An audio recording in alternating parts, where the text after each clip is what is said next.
A very good morning, good people. My name is Reason Yingera. I'm so delighted to host you today. I hope you are doing well and safe. Let me take this opportunity to introduce to you the next speaker. Dr. Hazell Thompson is one of the most dedicated conservationists. He has been working for bird conservation for the past 40 years in Africa. He is currently the Global Director for Partnership, Capacity and Community at BirdLife International. He is responsible for the development of partnership of non-governmental organizations across the world.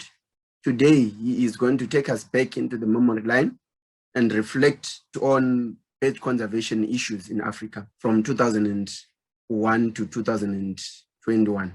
I think Hazell is one of the most qualified person in Africa to talk about this topic.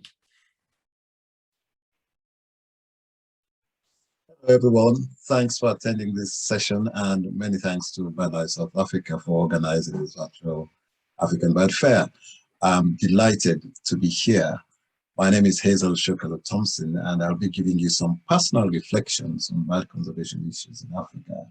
These will be based on my 30 years experience working in Sierra Leone, where I am from, but also regionally across Africa and indeed globally. These reflections are all mine and do not reflect the views of any institution. So what will this presentation look like? First, I'll give you some context. Then we'll take a look at the issues, selected issues, and then we'll have a quick roundup. Context. The presentation is based on two papers I published in 2001, one of them with Thomas Brooks. The papers were based on a presentation I gave at the Pan-African Ornithological Congress in 2000. The Congress was hosted by Nature Uganda in Kampala, Uganda. These papers looked at selected issues which I thought would be impacting on bird conservation for many years to come. So 20 years later, I thought it would be interesting to revisit some of these issues and see where things stand now. So here we go. The central original premise of the papers published in 2001 was that bird conservation is low on the agenda in Africa, and to be fair, globally. This was probably understandable because of all the competing priorities that decision makers and indeed citizens face across Africa every day, crime among which would be poverty. But we wondered if this should always be the case. Here are some figures. The South African government spent 0.7% of its total budget in 2014-15 on environmental protection, and that compares with 20% that was spent on education. And I have juxtaposed that with the fact that 1 in 3 Africans live below the global poverty line. Of course, we have to realize that these figures are not for South Africa specifically.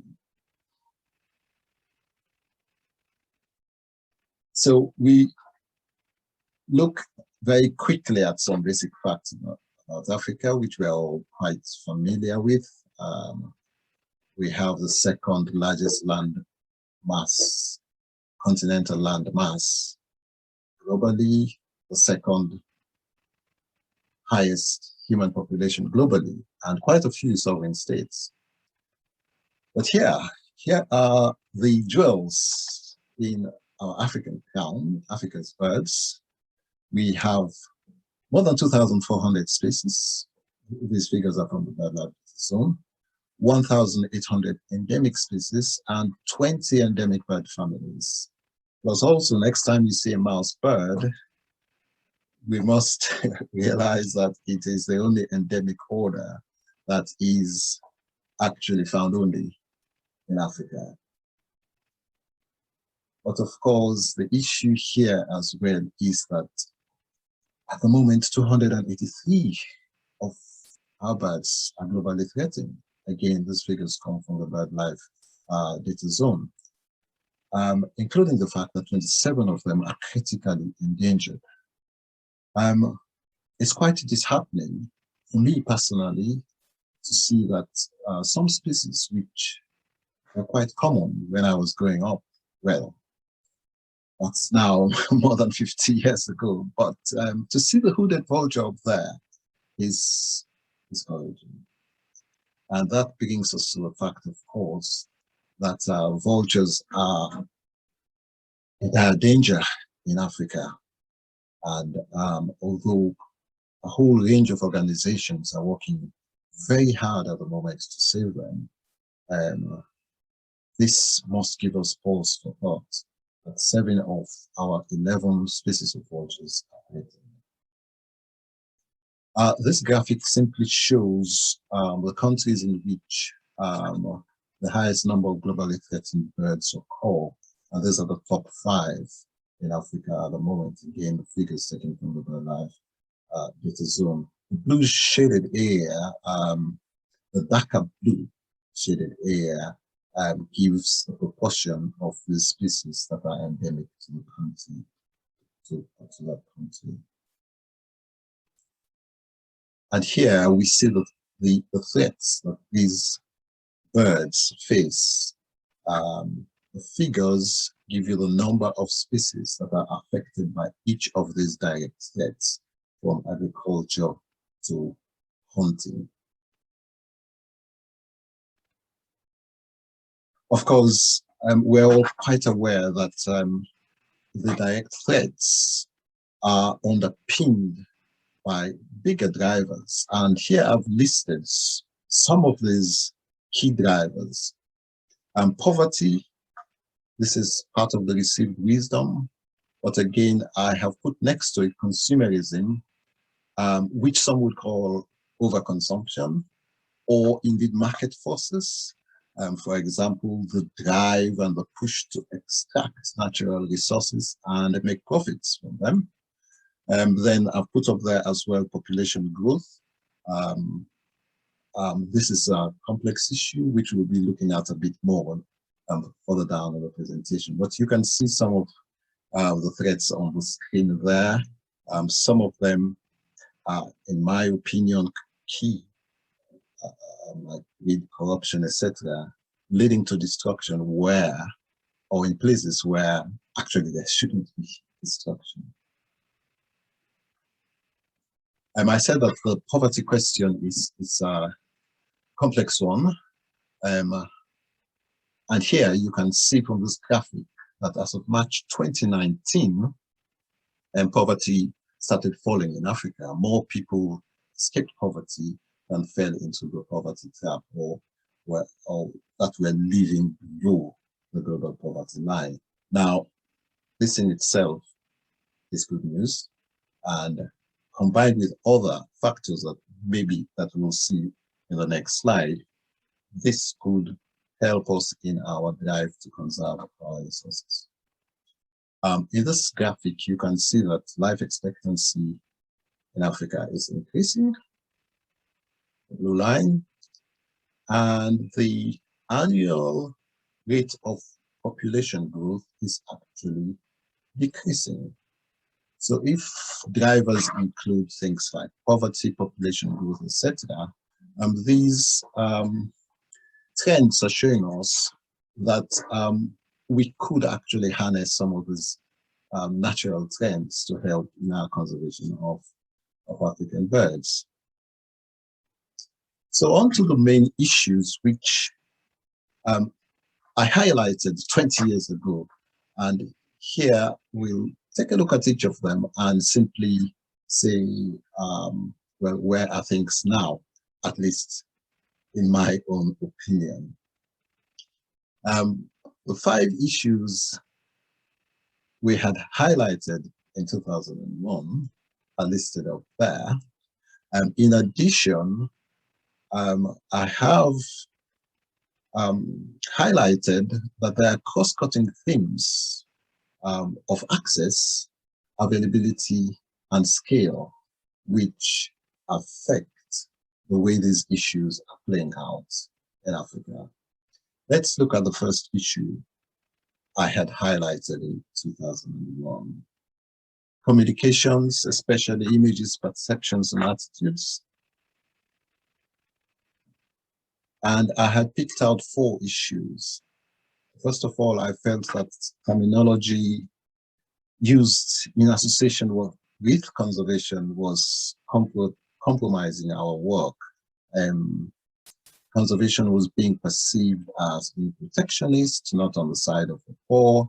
It was also being seen as something of a foreign import. A second issue was media portrayal. This was the fact that in the world's media beyond Africa, you tended to see mainly negative portrayals. And I felt that this was affecting the way in which we were able to work with partners, the range of collaborative options there were, and the way our work was being viewed. A third issue I highlighted was the fact that modern conservation at that time was being framed as if there had not been any indigenous conservation.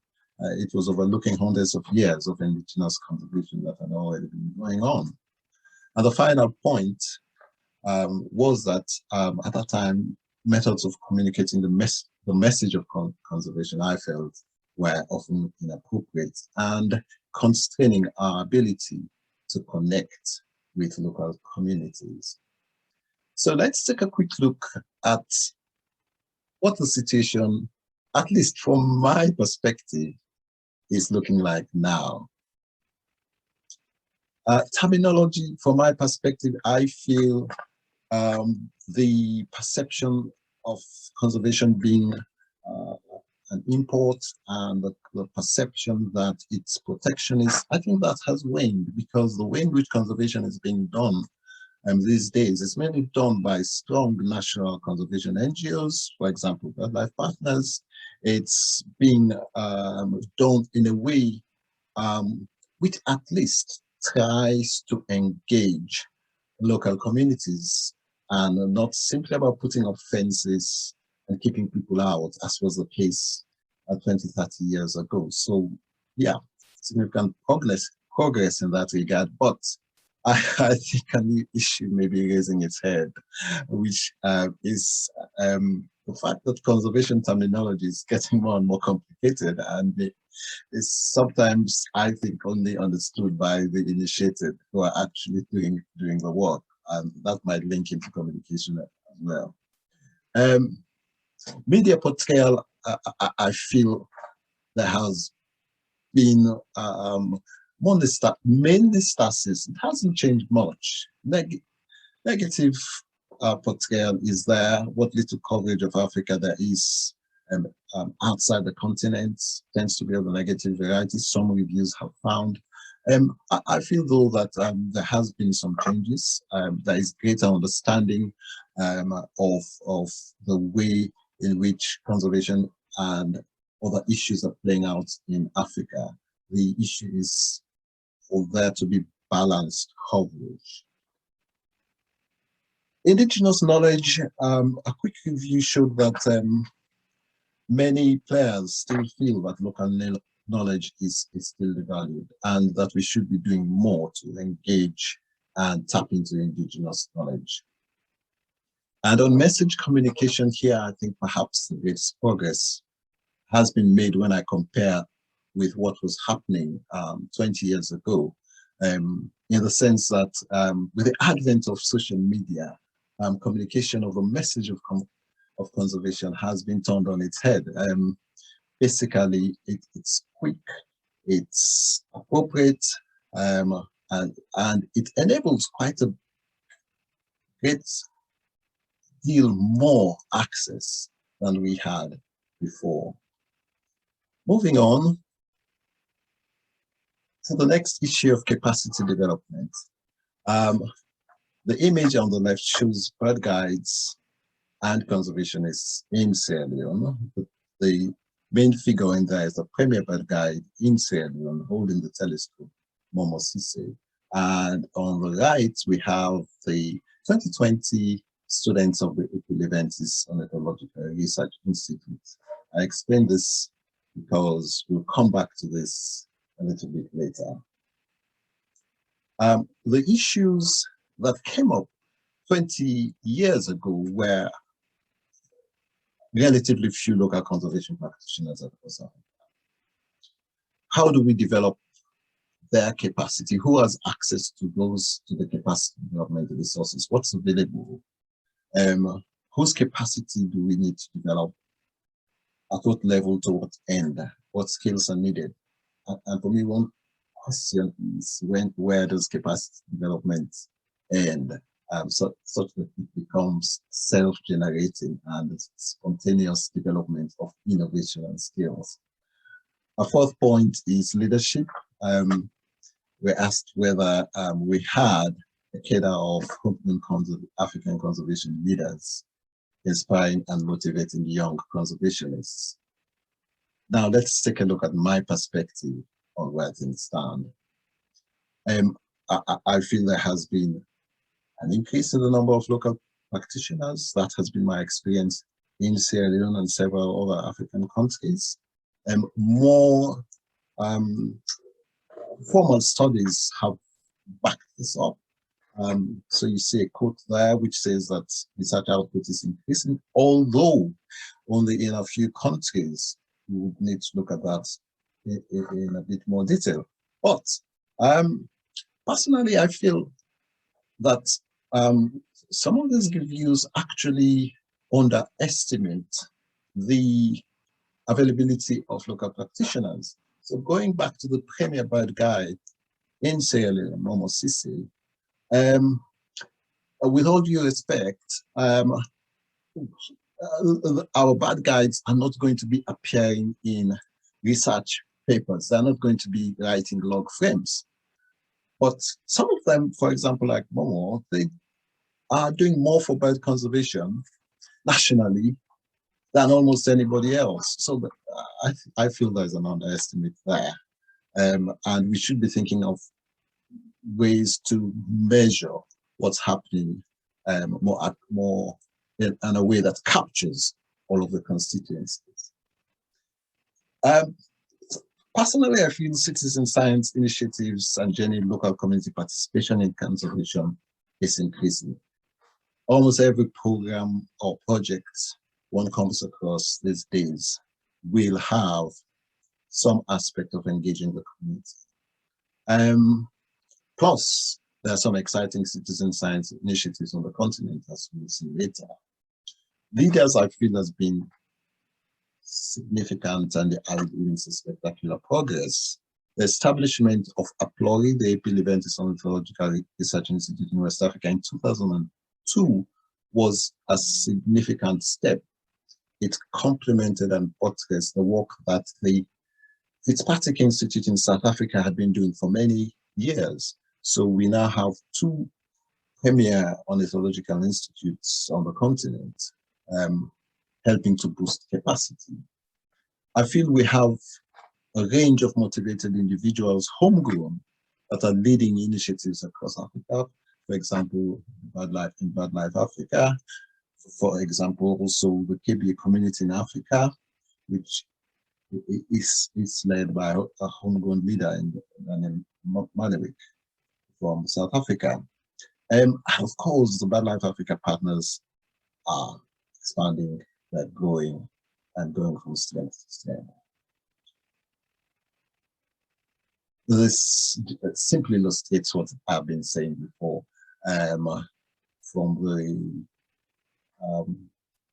regional leaders to the right of the picture, PhDs that have been completed from graduates to the left, and a range of national leaders in the second row, including to the extreme left, the head of the BirdLife Alberto's task force. So I feel there has been significant progress in this area.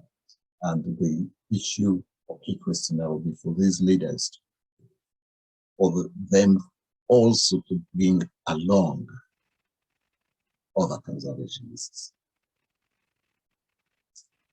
And here's a range of capacity development resources available across continents. Looks like quite a range. So I'll hold it there for a bit. And it probably is, but are there gaps? I feel local level training. A good example is the fundamentals of ornithology course in Kenya with Nature Kenya and other partners. You don't need a degree, you don't need an advanced education to jump in and benefit. I feel community participation standards need to be strengthened, and we need to do more in how we're building on existing knowledge and publishing the results of what we have been doing. Perhaps very significantly, I feel that if we had a Francophone Ornithology Research Institute on the scale of Aplori and the Pacific Fitzpatrick Institute doing for the Francophone countries in Africa, what these two institutions are doing for the Anglophone bit, that would be a great step forward. And yeah, why should eco clubs and youth clubs, why should there be extracurricular activities? Let's embed them in school curricula. I know there have been attempts before, even in Sierra Leone, where we tried to do that in 20, 30 years ago. It's been an uphill struggle, but we should keep at it. Well, here are some students' views on where the capacity gaps are and what we should be doing. Some of them buttress what I've been saying, but I'll simply highlight a couple. Number two there, they feel that we should be embedding training in citizen science initiatives. When we engage citizens, when we engage the communities, we train them as well. But the number one recommendation was going beyond degrees and certificates, engaging people like the bad guys I highlighted before and providing them with enhanced training to build on our constituency of practitioners. They're also keen on expanding and linking alumni networks such that the premier ornithological institutes link up with each other. You can see some of the others up there, and of course, I believe you can contact me if you need any more information. But enough from me on this issue. Let's hear from some conservation leaders across the continent. Hi, my name is Sam Ivande. I'm a conservation biologist and a research fellow at the AP Leventis Ornithological Research Institute, Aplori. Aplori is based in Jos, Nigeria, and it is the foremost institute dedicated to capacity building and research in ornithology and biodiversity conservation. Most of Aplori's capacity building work is carried out through a 12-month master's program in conservation biology. Most of the students of this program are given high-level technical skills to enable them work as conservation biologists, ornithologists, and conservation managers across the continent. Through this capacity building work, over 120 young West Africans have been trained in conservation biology, and many of them are now in leading organizations across the continent where they are also leading efforts for biodiversity conservation across the continent. Of course, they are doing remarkable work, but I think this work can also be improved and complemented if we can get a bigger buy-in from the public. And of course, this leads me to the idea of getting public engagement, especially of young West Africans, to support biodiversity conservation across the continent. In recent times at the Plori, we have been able to promote public engagements through citizen science projects. And I believe that this is something that can help to consolidate on the very important work that we continue to do for biodiversity conservation. If we can get more young people across the continent to take an interest in nature, begin to act responsibly towards the environment, then I think that biodiversity across the continent might just have a chance. So I think citizen science represents a nice avenue that young people can begin to contribute to biodiversity conservation across the continent. Thanks very much, Sam, emphasizing the young people and citizen science initiatives as well. Let's hear from Sally now. I am Andrea Hafner, and I am a conservationist working with the Conservation Society of Sierra Leone. Conservation is not yet quite as popular a field as it should be yet in Sierra Leone, and conservationists like myself are very few. Education and awareness therefore goes a long way in terms of building on the capacity of conservation in Sierra Leone. I have found whilst working with the African Bird Club that with trainings and the availability of equipment such as binoculars, telescopes and field guides, we have been able to draw the interest of people who have not necessarily been involved in conservation to be a part of the bird clubs that we have established across the country. This has been made possible because of the funding we have received from the African Bird Club, and such funding is important to further raise awareness and train potential bird conservationists in the country. Thanks very much, Andrea. Again, emphasizing bringing along the non-formal sector. Thanks a lot. So, we move on to our next issue, which I highlighted in 2001, and in this case with Tom Brooks. We looked at distribution and behavior, taxonomy refinements, and availability and access.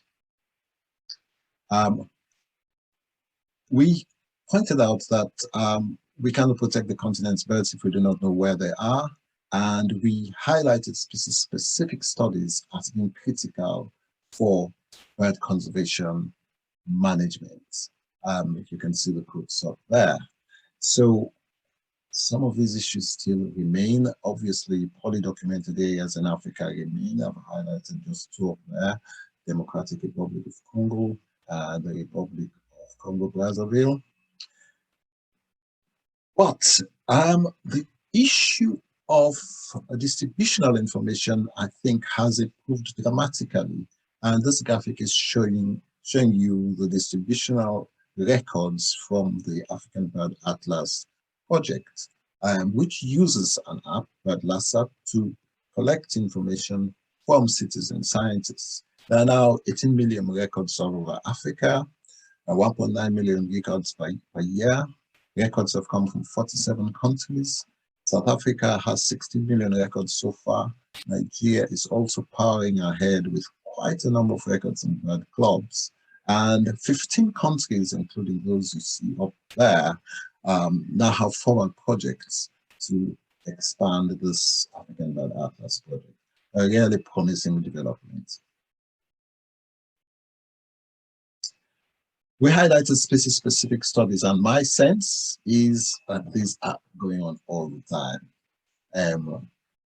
Just highlighted a few species I'm aware of, where I listen to talks, for example, from young conservationists doing work on them, or read some of their work. This is going on, but maybe the barrier or the issue we should be looking at is the publication of the work that African conservationists are doing. Apparently, they're still facing hurdles in publishing their work such that it is recognized. In 2001, we pointed out that new species were being discovered in Africa, and this trend has actually continued in the last 3 to 4 years alone. I'll just highlight that there have been at least 5 new species described. At the top there, we have the yellow spotted rabbit and the dusky long-tailed cuckoo, which have been recognized now as having separate species in their western and eastern populations. This is work by Bospada and Kohler, published in 2019. So where we had 2 species, we now have 4. And below I'm showing 2 of the 3 new forest robins described in publications in 2018 by Volker and others. I guess the point here is that these new species have come about as a result of DNA analysis and morphological and vocalization analysis, etc., rather than our field surveys, although that is going on as well. And so maybe we need to be looking at intensifying our field survey work, especially in the poorly surveyed areas of the continent.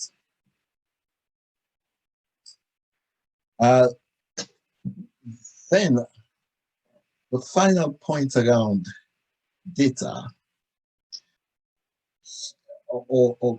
yes, the final point around data here has been the issue of access and young researchers getting access to data and how much data there is available for bird conservation.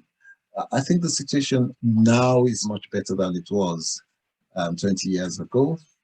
One, first of all, that there's much more information available. I've highlighted a few there: complete set of the birds of South Africa, there are regional field guides for all parts, basically all parts of the continent, Birders Guide to Africa, Ostrich as a premier journal across the continent. But perhaps one of the key issues is that there is now the option of open access. So young researchers can get hold of publications or publish them their work as well without bearing the cost of sometimes heavy fees. So I think quite a bit of progress there. And also that the access to the data, I feel in the last 20 years has increased markedly because more people now own mobile phones, internet use is growing, much more of the data is available online. But we have to look and see whether actually there is a digital divide developing where younger, more affluent Africans are able to access this data, get online, etc. And are we leaving some of the local communities behind? So these are some of the issues or reflections on the data issue that I wanted to bring to your attention. So number 4 would be planning. Here are some of the issues highlighted 20 years ago. One, or maybe perhaps one of the most significant issues then, was that we had a number of priority setting systems across the continent. These priority setting systems are still there, but and in a way this was excellent because it really helped planning at all levels, but also threw up a number of issues. Here I've listed some of these issues. I will not go through each of them, but just highlight the issue of congruence, which will come back to along the line, and also the issue of coordination across organizations versus competition, etc., because different organizations were using or more interested in some of the priority setting systems than others. But 20 years down the line, and this point we actually made earlier, was that although there were many or several priority setting systems, at the continental level, there was a reassuring amount of congruence. All of these systems are pointing to some areas on the continent where the greater amount of biodiversity occurred, and bird conservation was critical if we were to conserve the biodiversity of the continent. But it is when this looking at these issues, it is when we come down from the continental level, say, to the site-specific level, that the issue of congruence started to niggle away or continue to gather the attention of conservationists. Now, there can be no doubt that the most successful site-specific conservation program over the last 20 years on the continent has been the important bird area program of BirdLife International. This has allowed data collation for us to be able to know where the birds are that need conservation.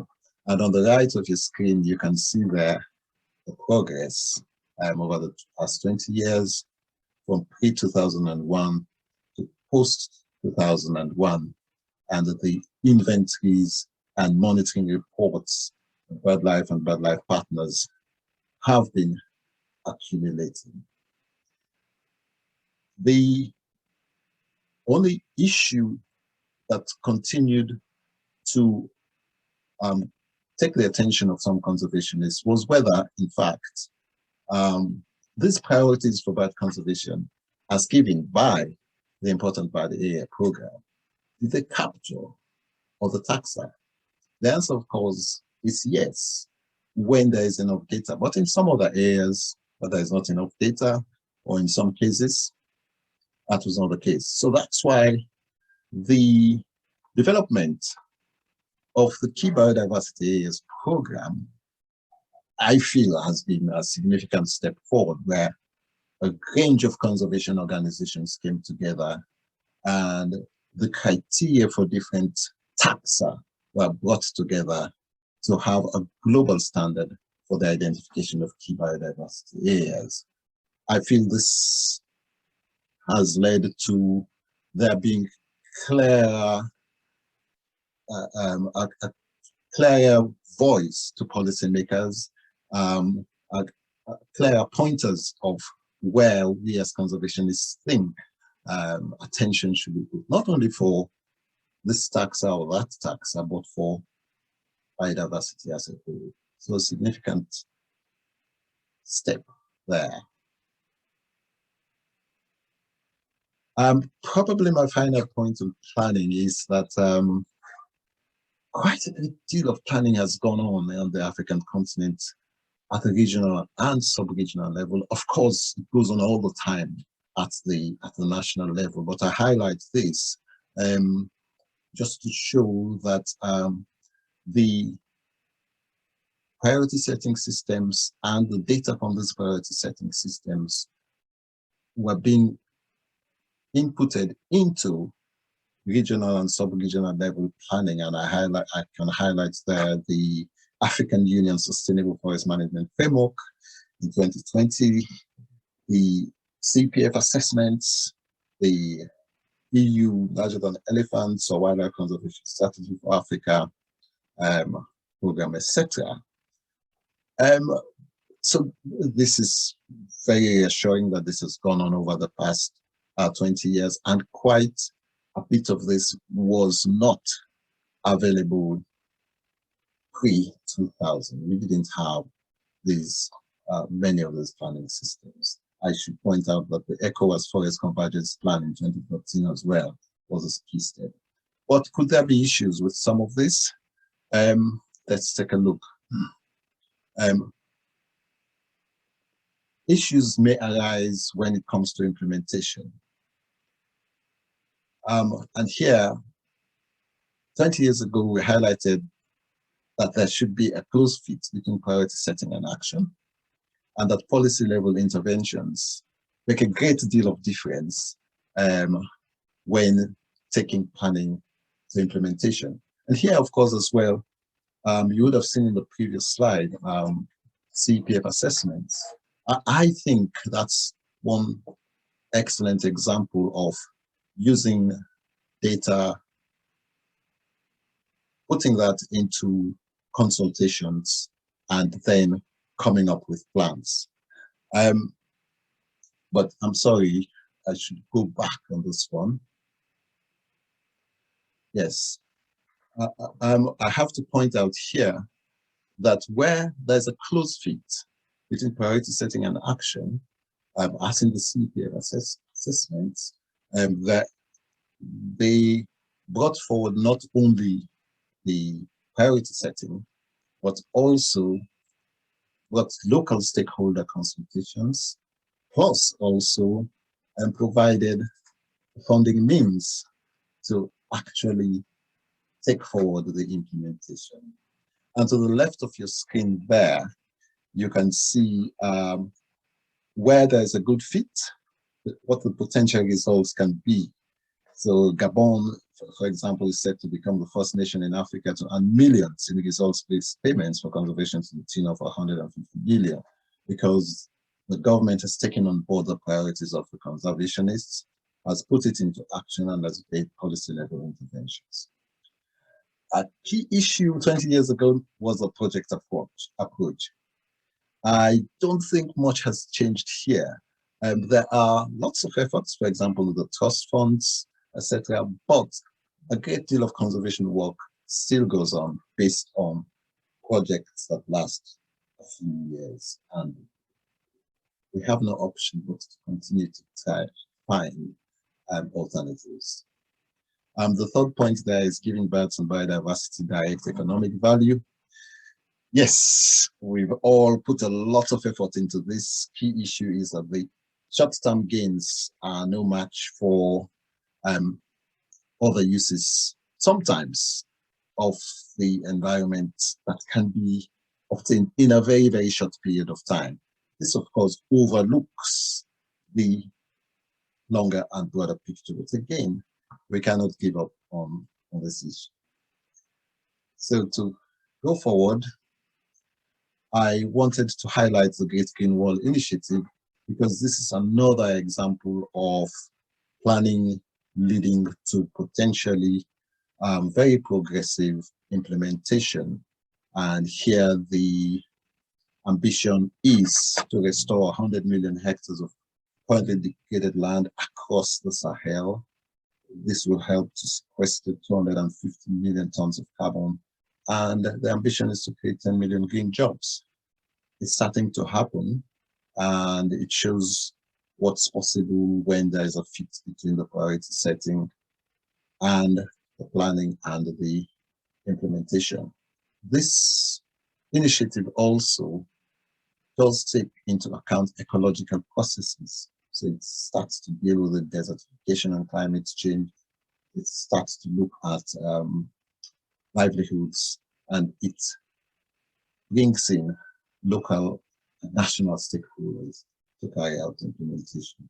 So this is a significant step forward that was launched in 2007, and we wish that it comes to great fruition. So, round up. Simple, no magic bullets, but amazing progress had been made in some areas, but significant challenges remain. No doubt the biodiversity loss continues, birds are under continuing threat. I've set out some thoughts there. I won't go through all of them because some of them are long-standing thoughts. I'll highlight just a few. I feel that greater use of local knowledge at every level, and perhaps significantly the use of local technologies, local languages in technologies like bird apps, like bird books, bird guides. I think that would make a great difference. Fourth and sixth points are related.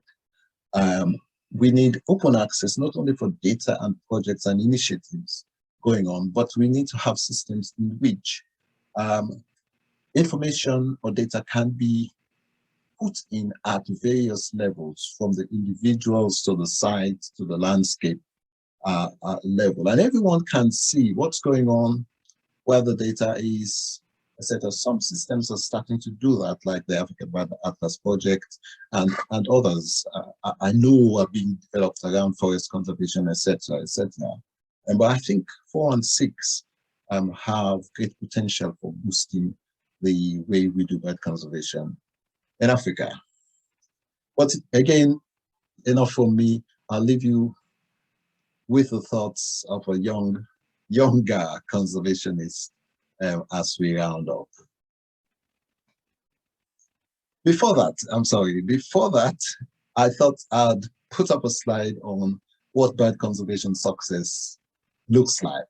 No need to go into all of this, but I wanted to pay tribute to the amazing organizations and individuals doing such great work across the continent, despite the issues and the challenges and the problems, not least the recent pandemic. I say recent, it's still ongoing, not least the coronavirus pandemic. People have been doing amazing work, and thanks to all of those who are continuing to do this work in the face of all these challenges. So I'll leave you with the words of our younger conservationists now.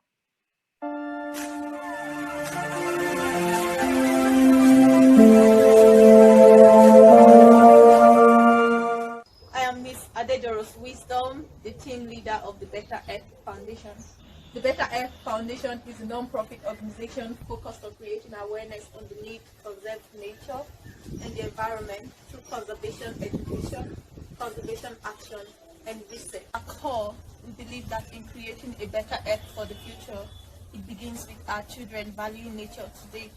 Today, Africa is faced with a huge biodiversity loss as a result of illegal logging, poverty, hunting. We love bushmeat. My mentor, Dr. Hazell, will say we need to go beyond preaching to the converted and reaching the common man, and raising awareness on the need on why we should care for nature and our biodiversity at large. Thank you.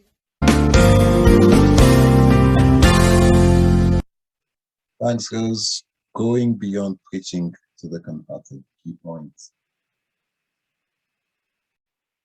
I have to say thank you to all of these people who contributed to this presentation, and some of the resources I've used over and over again. And of course, I've mentioned that Tom Brooks was a co-author on one of the initial papers in 2001. I haven't consulted him this time, so as I've said, all of these thoughts are entirely mine. But thanks to everybody who contributed to this. Thank you.